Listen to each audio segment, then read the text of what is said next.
I hope you took a few minutes to take a break, go snap a photo of yourself. I'm really excited to introduce our next session.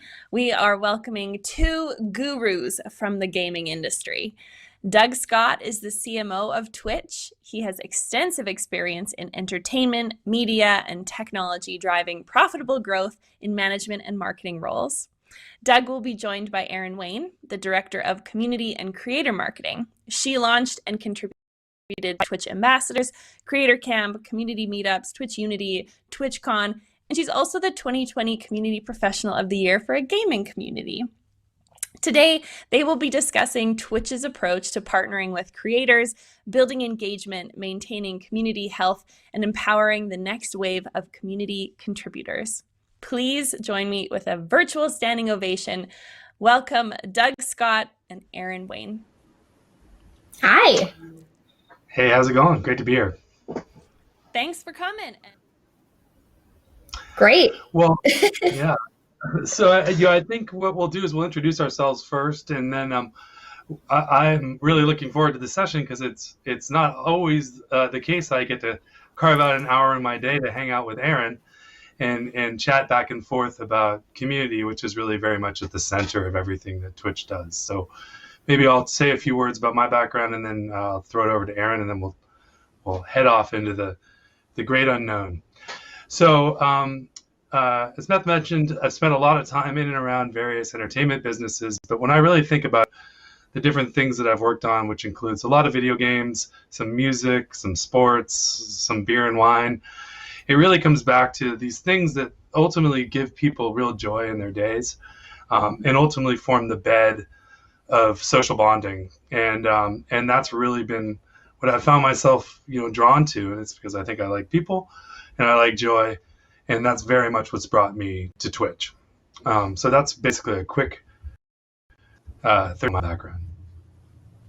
Yeah, I've started in this industry by launching at Twitch. My background is in events and marketing, but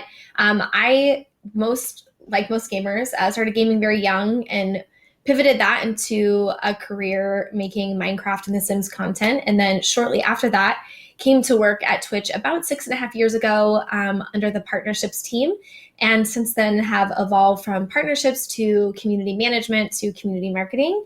And that's where I am today. So I'm super excited to get to talk about Twitch and all the things that I love about it. I can start with a brief introduction of the topic, Doug, if that's cool with you. Sounds great. So the thing that I have always loved about Twitch, and the thing that's always drawn me to what the Twitch community is and what makes it so special, is that it's not just one unique community. It's a bunch of communities that come together from millions of people across millions of backgrounds and all around the globe that make a bunch of communities, whether that's hundreds, thousands. There's so many of them now around because we have streamers that make their own independent communities in their own corner of the world. But we also have communities that are artists, musicians, Minecrafters, esports players, and then you have communities of users like streamers and viewers, moderators, all of the people who participate, and all of those things come together to form the wonderful, crazy thing that is Twitch. Yeah, I'm really excited to dive into this. We often talk about our community as if it's some monolithic thing, but really it's made up of this incredible patchwork of people who have come together around different interests or a connection with a different streamer or a group of people. And they're all utilizing and coming to Twitch because it's a place where they can really connect deeply with other people. And that's been something that I think is really, really exciting to think about. How do we build on that? How do we get to more people? And luckily, my job is to help drive growth at Twitch and really introduce the service to as many people as will find it interesting. So I think that's really sort of the nature of like what makes community at Twitch tick, and how do we help new people find that along the way. So why don't I start with a quick question for you, Erin, and we'll just sort of throw this back and forth as it makes sense, and we can ask questions of each other. But one of the things that I think gives you a lot of credibility within the organization is not only the fact that you're a successful streamer on your own right, but also that you've been at Twitch on both the inside and on the service for a while now. So, almost since the beginning. So, like, take us back, go into the Wayback Machine, take us back to the beginning times, and let us know, what was it like back then? And how did you guys try to figure out which way to go when this thing really started to take off? Yeah, I love now that we're at the point where I can say, like, back in my day. It's like one of the most favorite parts about being 6 to 7 years into a startup, which was what Twitch was when I first started here. And there were less than 150 people, and most of those were engineers, right? So you had a company who was already servicing millions of users with a relatively small team of people, doing everything from engineering to legal to HR. And so our community and partnerships team, there actually wasn't a community team. It was like partnerships people. And so what that meant was a lot of the things that we were doing were completely in response to what the community needed, which kind of seems like an oh no duh moment where, what do? You do what the people want, what the people need. But there were a lot of things that were kind of born out of necessity. And so what we did, when you have all of these places to start and kind of the world is your oyster, what do you pick first? It was what we could impact right then. Especially working in such a partnerships focused role, we would go to conventions and have a bunch of streamers that were standing around tweeting, come meet me in the Twitch booth. And we would go like, why don't we just make meet and greets? We should just do that. And then we did that. And then that's how things like our partner parties and our meetups and swag for partners and all of that stuff came about, was because we really, in the early days, adopted this, what does the community need and how can we support them in that? And started with those projects. Which makes a ton of sense. You talked about a lot of the things that were sort of happening out and about off the service. Like, how did you guys think about what product features to build? How did you think about different product development and features that would help contribute to the deepening and building of that community? And how did those go hand in hand with what you were doing off the service? Yeah, one of the most interesting talks we've ever done at TwitchCon, if anyone's interested in Googling, it was a chat with chat about chat, which is a lot of the word chat. But it encapsulates this idea really well of product adopted same kind of mentality. We call it now community first, but back then we had Twitch Plays Pokemon, which was like this huge cultural phenomenon, and you had hundreds of thousands of people getting together to input, up, left, down, right, A, and chat, and drive together this collective community playing Pokemon together, which instantly put our chat feature to the test of like, oh no, how much can we actually take that many people inputting chat messages at one time? And so we knew that we had to beef up our chat product in order to respond to that. And out of the way that streamers or moderators or the community in general were using the product, or things that they were adapting to make it work the way that they needed to, we built those things. So whether it was, mod view to help moderators who are handling, mass moderation in bulk, it was theater mode for people who were viewing, squad streaming for creators to be able to collaborate together. All of those things also adopted a very similar mentality, which was that very community first type thing, which actually I'm going to toss it back to you now, because this community first, this idea of our values and what we drive is much more difficult as it starts to scale out towards, millions and tens and hundreds of millions of people. And that's where your expertise comes from, is like driving these massive things that scale globally. And so now that Twitch is expanding into things like APAC and EMEA, and we're really looking at how we service these global communities, can you talk a little bit about what we're going to be doing in the future and what we're doing now to help that mentality actually scale beyond just millions into the tens and beyond? So, I think one of the really important points about Twitch is what we referenced up front, which is that there is no such thing as this monolithic community that exists on Twitch. It really is a collection of smaller communities that are all enabled and loosely affiliated or connected by the service itself. And so when we think about growing globally or into new categories, it really comes back to the same thing, which is, what is Twitch all about? And Twitch is ultimately about, and our CEO Emmett Shear has a phrase that he sometimes says, which is, the people come for the content, but stay for the community.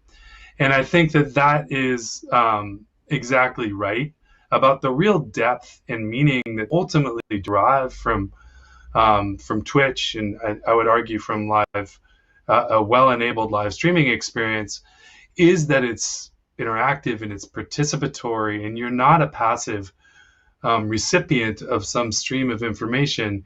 You're helping to shape the outcome, and in doing so, you become, almost by definition, a member of that community.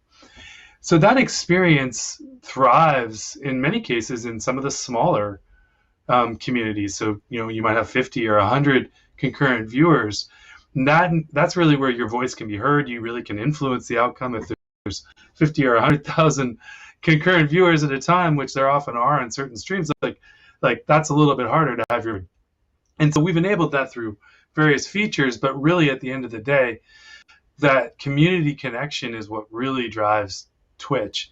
So when I think about how we're going to expand into APAC, or how we're going to expand into new verticals, it's really about finding and facilitating people, finding that community that matters to them, finding ways to express that benefit that they will get when they come and really experience Twitch in its full. And that goes back to a lot of kind of core marketing principles, which is knowing what your true value that you're delivering to your audience is, and understanding how to really get that across in a concise and effective way. So, and that's the way we'll approach it. Yeah, I love the part where you talked about you're not just a viewer of the experience, you actually become part of the community. And I love that we are in a really unique position where you come and you watch the content, but whether there's streamers doing really funny things, like you can redeem channel points, which are points you get for watching a stream, and it'll like squirt them with a squirt gun while they're playing a game or doing a painting or whatever, or you're voting on the way that they should, or you're just helping them through a tutorial in a game. I love the idea of that, like we're all kind of in this together and everybody is a part of the experience and everybody has really got a role to play. And I think that actually has helped us in recent times, because I think a lot of time historically thought is Twitch is just gaming, right? But there are so many communities, to your point, these smaller communities and these thriving communities on Twitch, because they get that opportunity to really build something bigger than just themselves with the people who are participating in that content. And we've seen that even recently with music. So can you talk about what we've seen with the rapid growth and kind of how that experience and community building has helped with musicians start to thrive on Twitch because of kind of what's going on globally? Yeah, I mean, if you go back to my prior answer where I was talking about what's the benefit of Twitch, and what do people receive from it. At no point did I say like, oh, amazing gaming insight or incredible esports, which you can get from Twitch. Don't get me wrong, but nothing about community is inherently gaming centric. I think gamers oftentimes tend to adopt new technologies first. And they have a very strong sense of community and shared passions. So it makes tons of sense that a product like Twitch would be a place that gamers would have really adopted with gusto, which of course they have.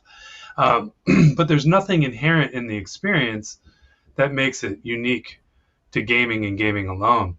So when I think about music, of which I happen to be you can see a bunch of like instruments and stuff over here over my shoulder. I'm a huge music fan personally. Connecting with others and finding musicians on Twitch has been one of the great joys for me of working here and of the service itself. It's such an intimate experience and exposure to those musicians in such a different way than you get even at a live concert, because you do have such a direct and expected participatory role. And while I have nowhere near as awesome a streamer setup as Erin does, I have been streaming and playing music on the service, and it really feels like a performance, but one when someone is, viewing and participating in chat and interacting with you, it's just a visceral positive experience. So I think that there's massive opportunity for really every interest group to find its expression on Twitch. Now, that said, gamers adopted Twitch. We've built a lot of features that are support gaming, and there's a lot of opportunity for us to continue to build products and features that will really enhance the experience for both creators and viewers of other categories on the service. But right now, I mean, with the COVID downturn, to speak specifically to music for a second, with the COVID downturn, obviously the live music portion of musicians' income has been absolutely devastated. And for, maybe the Beyoncés of the world, that's, an inconvenience.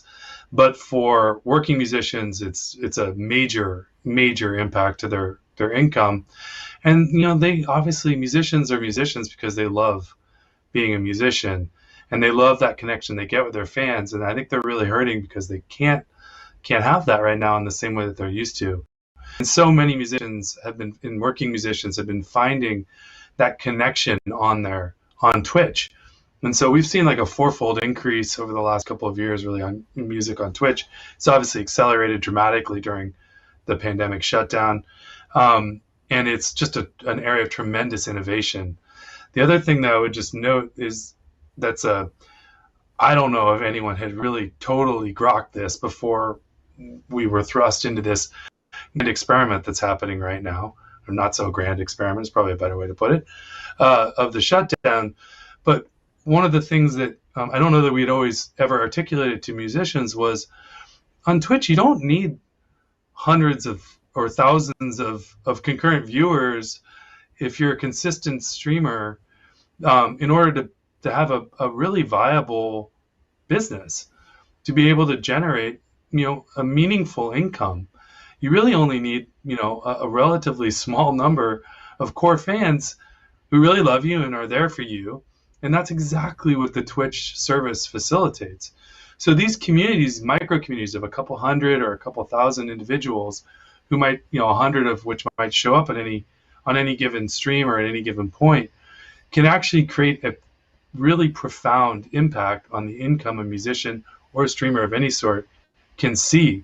So that's like I think an important insight into the nature of communities is that there are these core user sets that are super passionate, and if you give them the right sort of active touch point to that thing that they're very passionate about, it can be something that is both really meaningful and fulfilling and worthwhile for them, for the community, as well as for the creator, from a financial standpoint, and honestly as an emotional standpoint too. Yeah, so I just talked a lot. Go ahead. No, it's good because I think we've trained ourselves in some way to think that social media is only better when it's bigger, when actually on Twitch it's kind of the inverse, where we see a lot more success with smaller, more intimate communities because they really get that fulfillment of feeling like they're part of something. And that's such a powerful feeling, which I think is why the sense of community on Twitch, both as a large, I love Twitch, you love Twitch, we all bleed purple, but also within the individual channels of like, I'm a super fan of X person, or I'm a subscriber of X streamer, because they really get to have that connection in that chat, and you start to recognize people day to day.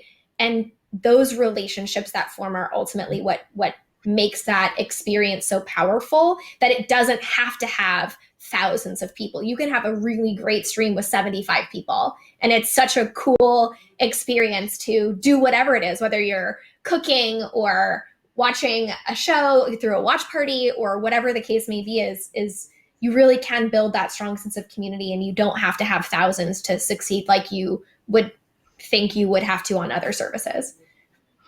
Yeah, the thing that's really, dawned on me and become so apparent to me about Twitch, in a way in which it is so distinct from other forms of entertainment, if you will, because I think oftentimes people will lump Twitch into like an entertainment, channel, but it's really different from that, because when if something is coming on, if there's a show that's showing up on HBO or something, VOD has been uploaded to YouTube, like, that's cool. I'm interested in learning about that, and I might want to go check in and see what it's all about. With Twitch, when I get a live up notification that a streamer in a community that I'm really excited about is going live, my emotional response to this is I want to pop in and say hi. That's a Mm-hmm. very different emotional response. I want to say hi. Just I like, even if I don't have time, I'll just like pop in really quick and be like, "Hey, what's up? Have a great stream," and then I like pop out. And that's, such a different emotional experience and connection that you ultimately have to the content on Twitch. Yeah. You don't have to wait for the next day to have the water cooler talk about the good show that came out that day, because you can have it immediately. Like Yeah, there is like exactly. an instant Like gratification right of now. like, hey, I watched that show with you. Let's talk about it. Instead of like waiting the next day to figure out what your coworkers liked about the episode, you're just doing it all at once. It's very Totally, instantly gratifying in that way. totally. Yeah. Like, one of the things we've talked about is, the power of these communities, and obviously Twitch is a virtual platform, and programs that you and your team developed and run is our meetups program, and I think that it's a super fascinating way in which we have traditionally oriented and connected different communities in real life. Obviously, that's going through an interesting set of challenges now, but I would love for you to sort of talk about meetups and how it impacts different types of communities, Yeah. geographies, content, and ultimately, and a little insight into what's going on with that program. Yeah. Meetups is always one of the most fascinating things that I get asked about a lot. And I would always love to be like, I just have the highest IQ and came up with this idea. But it was one of Oh, those you do. things that, Come on, don't be so modest. I like to think I do. But I think for Meetups specifically is that program was actually something that was another one of those built out of a response of something that we needed to do to respond to a community where we had this like see a need, fill a need mentality where these meetups that started happening when we first launched the program, there were 13 and they were all around. It was in Australia, in parts of the United States, and in Canada, primarily in cities where we weren't able to engage with those viewers, or it was difficult for them to get to conventions because most of those conventions are centric to the United States. They're on either coast. So somebody in, the Midwest may not be able to go to those conventions. It's expensive to travel. There's a lot of things involved, but they love Twitch and they love talking about the things that they're doing. Vancouver is a really great example where they were getting people together. They were finding local game devs to come show off their games. They were finding artists to come show their talents, and they were doing creative corners. Like these were, in essence, kind of the first Twitch cons. They were like mini Twitch cons before we ever were doing that. And so it came to us as a like, ooh, this is like a potential brand risk. And what I love about the way that we responded to that is I feel like a lot of organizations would have looked at that and been like, too risky, shut it down, we're not doing it. And instead, what we did was say like, okay, there is no other service similar to us that have people that love them so much that they're dedicating dozens of hours per week to developing and setting up and sharing these meetups to get with other people in their communities locally to talk about it. And how do we embrace that and how do we support them? And so we worked with a collaboration between our partnerships team and our legal team and the meetup organizers to figure out how can we support you in a way that helps keep our brand safe, but in a way that lets you thrive and keep doing what you're doing with like our full support. And so we launched the program as it is today. How it was back then is almost exactly to how it is now. There's not too much that's been changed. And now we're in 50 cities in 6 countries all around the globe. And it's just a really fun program. It's a lot of manual work. We are in constant communication with our meetup organizers, but they're some of our most passionate users, and they are in some ways our biggest brand advocates. And so we want to keep that relationship with them. We want to empower them. We want to keep them thriving and growing. And so we'll continue to play co-op and keep helping them however we can. Yeah, I think just a quick point on that. It's as powerful as the connection that people make through and on Twitch is. there's really no substitute for in-person connection. And I think it's something that we see in the meetups program. It's something that we see at TwitchCon. And just in terms of like thinking about community, I think, every company needs an IRL strategy. Obviously, it's super compromised in the current environment.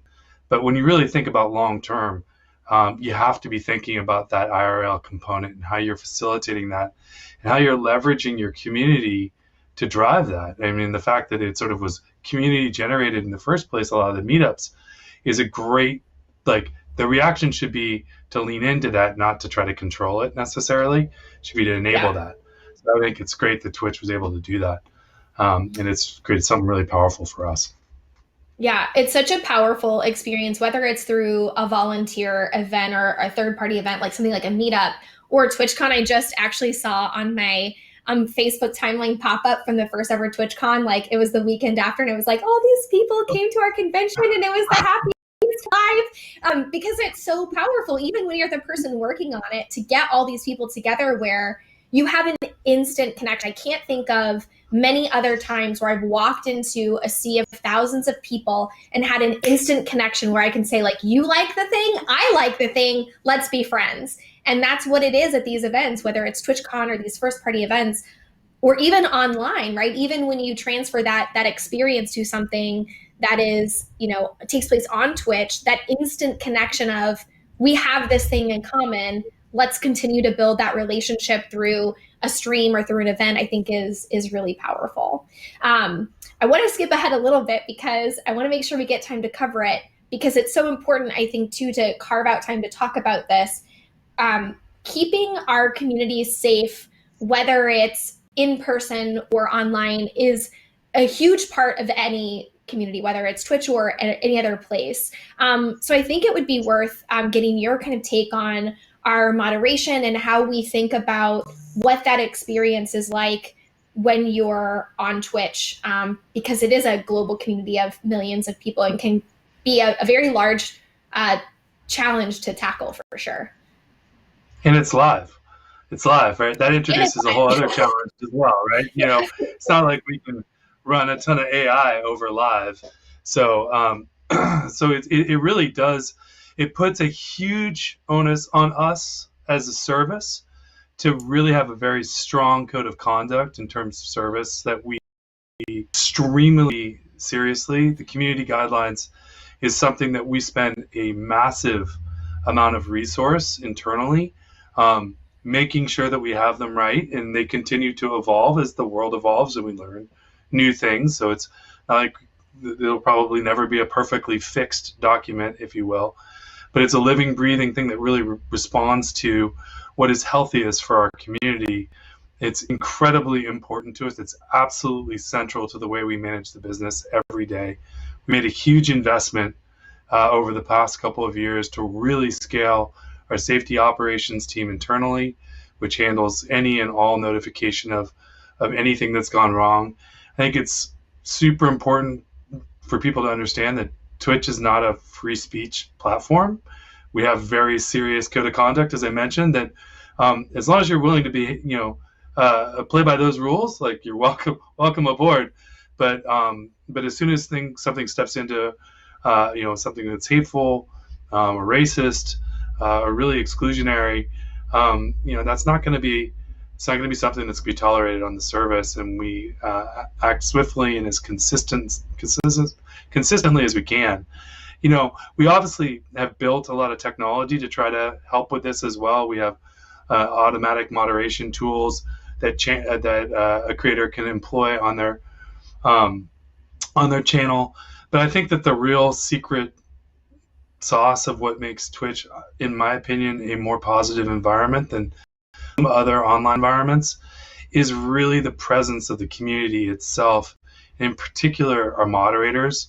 Community moderators are volunteers that are just passionate members of the community, and we've built a ton of tools to enable them to moderate chat, to make sure that there's no bad actors, to warn or ban people, to collaborate with the creator on really creating the kind of environment that creator wants to see on their channel.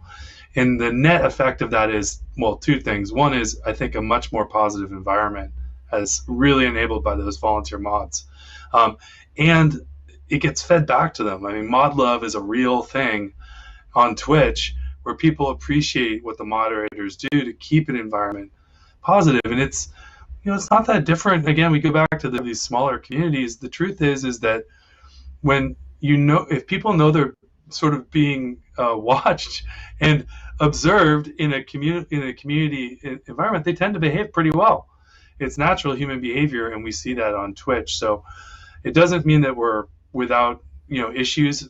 They happen, and we try to address them as aggressively as we can and as consistently as we can. But I do think that we've got a lot of really great tech and tools in place that ultimately empower our community to build the kind of space that they want to be in.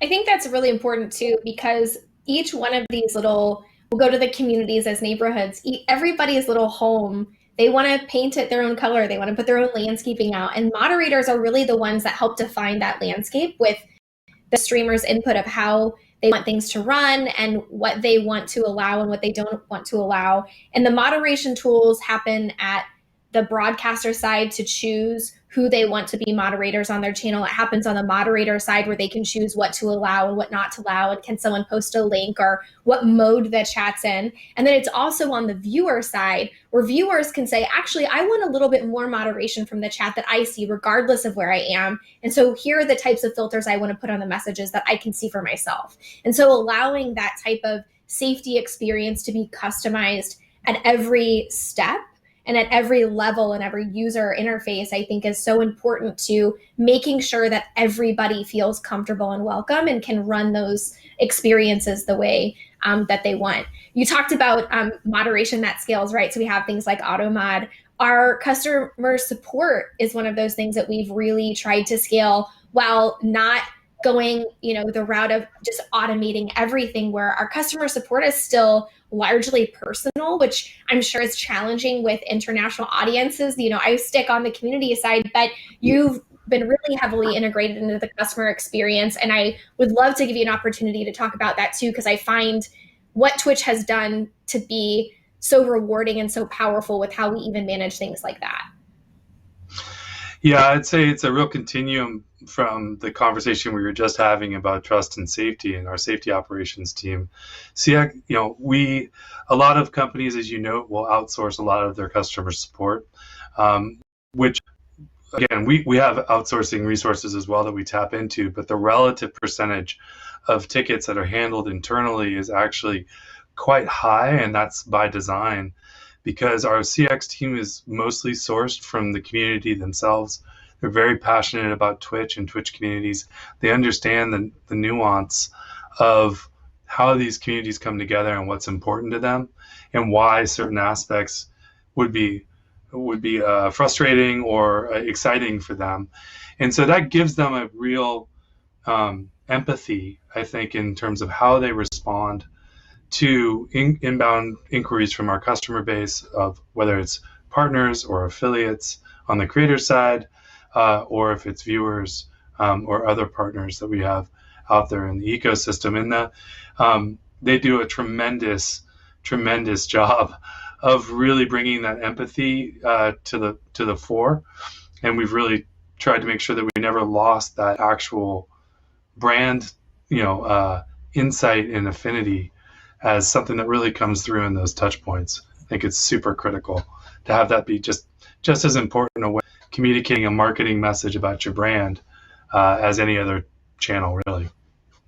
Yeah, I think that is a really good point to lead us into kind of our next part. We've talked about a lot of the things that we do and a lot of the campaigns that we've run and a lot of the opportunities and the challenges that we've faced, while still trying to ensure that we remain really part of the community. It's having people from the community answer, customer support tickets, or empowering our, meetup organizers to really act on behalf of us as brand advocates, and really empowering each level of user to just be part of the experience, right? They are part of who we are. They are woven into the fabric of Twitch's every fiber and being, which I have said it 100 times. I hope that I work at Twitch for forever because it's such a special experience. It's so different from everything else. But before we go to Q&A, I want to talk about what's in the future, right? So what are we going to do going forward to ensure that as we grow, we keep doing what we're doing now and we keep retaining what makes us so special and so different from other experiences online? I think and this might be a really boring answer, but in some ways it's a little bit more of the same. It's going to be a real focus in on, first and foremost, how do we service our creators? How do we make sure that we're providing them with tools and opportunities that allow them to express themselves in a way that ultimately communities form around them? And then we're going to really invest in ways to nurture those communities, reward those communities for positive behavior, and encourage them to continue to lean in and show up for one another. And so that's going to be the places that we're going to invest as we continue to scale. And that scale will come from, we really were born and ultimately first grew up within North America. We started to see tremendous growth across the globe at this point. We'll be continuing to grow into some of that international expansion. And as we talked about earlier, there's been a few verticals that have really shown some promise. We want to make sure that as we think about products for the future, that we're thinking broadly about how we support multiple genres of creators and really making sure that the service is something that works for them and their viewers. And that would be basically where it is. But given that we have roughly about 5 minutes left, I think, in our allotted time, maybe now is time to see if there's any questions from chat, if there's any questions that we can answer for people about our experiences individually or at Twitch. We were built for chat, Doug. Yes. We're ready. Built for chat. Good, because there are actually a lot. Yes. There are a lot of questions. So we definitely won't get through them all. I would love to quickly just ask, how can people get a hold of you after this conference to ask their questions? Is Twitter a great place, or is LinkedIn a great place? Oh, let's just clog up the email a little bit more. You can hit me at dugsc@twitch.tv. I'm just Erin at twitch.tv, but LinkedIn, Twitter, Instagram, anywhere at Aurelian is fine. All great. Awesome. Okay, perfect. Well, let's get into it then. So Blake asks, what are some of the ways you retain and connect with top streamers with it being so competitive out there with so many other companies trying to lure them away? Erin, take this one away. Go for it. Yeah, this is the creator marketing part of my team. So creator marketing is a division within the community influencer and creator team, specifically aimed at supporting some of our top streamers. So our top streamers have account managers, lots of partners, not just the top, have account managers of reps within Twitch that they can reach out to for questions, concerns, assistance if they need it, promotion. But we also have a team that specifically works with them to uplift any of their successes and milestones that they have. So right now you see a bunch of our streamers getting ready to hype themselves up. They're appearing in a game called Cyberpunk. And so we're looking at ways that we can celebrate along with them and things like that, whether they're in Hollywood movies or they're celebrating their 10th year as a streamer. We're here to support them in all of those really fun, exciting ways. So our goal really is to continue being a good partner to all creators. And we have teams that work with our up and coming with our ambassador program, but we also do have teams specifically that help with promotions and marketing for our kind of top of top. Yeah, I would just add on the product side, we've always had this mantra about, things that Twitch can help creators with. And the ultimate reality is that we need to be better at supplying tools and a service that allows them to drive making more money, driving more fame, feeling the love more often than not, and at a deeper level than anywhere else, and being inspired by what their community of creators is doing. Those four things are absolutely central to the way we think about building product. It really is with the creators. So I think those things have allowed us to not only invest in the creators themselves, but also give them a service that supports them in the things they're trying to achieve. Awesome. And David asks, with 1 minute to spare, what's one thing you wish you did differently when building the community up to this point? Erin, I'll probably let you take that too, because I've only been here for a year, so why don't you go for that, and then I'll add. Oh man, that's a really hard question because I hate the like stereotypical like if we had done it differently, we wouldn't have learned what we learned. But I think that we were in such a unique position that when you look at, what are other people doing in the landscape, we didn't really have anything to point to, because when it came to that live, interactive, community driven entertainment medium, we were inventing the wheel over and over and over again with everything, right? And so I think there are like definitely small things. I'm like, I would have like made that jersey a different color. I would have like done this thing. But I think in the grand scheme of things, of the really big lessons that we've learned, we've obviously had missteps. We've obviously had places that we can improve. But every time we do that, it reinforces thinking very community first and really taking that feedback into who we are and part of all of the decisions that we make. Yeah, that really, I would have an answer and I don't. Yeah, I mean, I kind of agree. I think that because it always feels like things that you haven't done yet, to build a community, maybe feel like opportunities going forward. So I think that that's sort of what it is. I see opportunities for us to build certain products and features in the product going forward that will really enhance our development of new communities on the service. So I would say that's pretty much, it's opportunity. It's not a loss. There's a lot of people who haven't experienced live streaming yet. I love it. I think, Erin, I don't think that's cliche. I think that it's really good advice to hear again that things will not work and then you'll make them work and then things will get better. And that's just kind of that's just good advice for life, really. Thank you both so much for joining us on our CMX Summit stage. It was such a pleasure to have you both. Yeah, it's fun to be here. Thanks for having us.